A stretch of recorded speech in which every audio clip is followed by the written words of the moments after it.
simpleng tanong. Thank you. Okay, before you answer, Senator Robin Padilla has something to say. Opo, maraming salamat po, Ginoong Pangulo. Ganun, gusto ko lamang pong sundan yung tanong ng ating mahal na Senadora, Lauren Legarda. Kanina po kasi nabanggit ng ating Marina na meron daw pong third party na sila daw po yung nagka-classify at nagsicertify. Gusto pong malaman kung sino lang ito bilang sunod lang po doon sa tanong ni Senator Legarda. Sino po yung nagsasabi ng isang barko kahit na matanda na, kahit na po sinabi ng international standard po talaga yung 30 years na talagang dapat pinagre-retire na. Ito po nasa Hong Kong Convention mismo na sinasabi kapag ka 30 years, yun nga, may magse-certify kung yun ay okay pa. Sino po yun, ma'am? Sino po yung taga-certify po ninyo sa Marina? Pwede pong malaman yung pangalan kasi pati po yun dapat imbestigahan din. Marina, please answer the If I question. may. Yes, as mentioned po, ito yung classification society na ang company ay Orient Register of Shipping. So sila po yung nagkakandak ng classification of ships and in particular this ship. Okay, sa susunod, Comsec, invite natin yung nagka-classify. Okay, can you answer the question of Senator Lauren, DOTR? Who wants to answer? Marina or PCG? Siguro DOTR na muna. Yes, Your Honor, Mr. Chair. On the part of the department, Mr. Chair, inaamin ho namin na may kapabayaan ho ang ating mga agencies, and as per the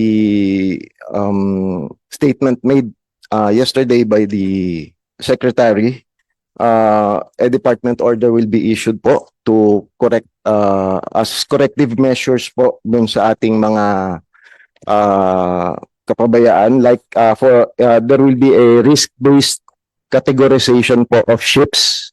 So katulad po ng nabanggit nyo kanina, Mr. Chair, ang inspection po ay gagawin na depending on high, medium, or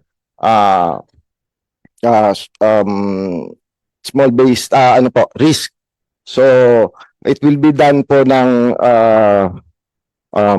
in 3 months pagka ho yung high risk, and medium risk po will be done in 6 months. Hindi na po yung sinasabi kanina na annually or more than a year pa po before the inspection, Mr. Chair.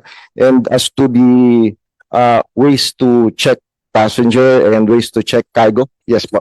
Passengers, please explain the risk on the seaworthiness of the vessel. Is that an assessment of the vessel? Yes, yes, Your Ano Honor. ba ang inyong standards ngayon once a year?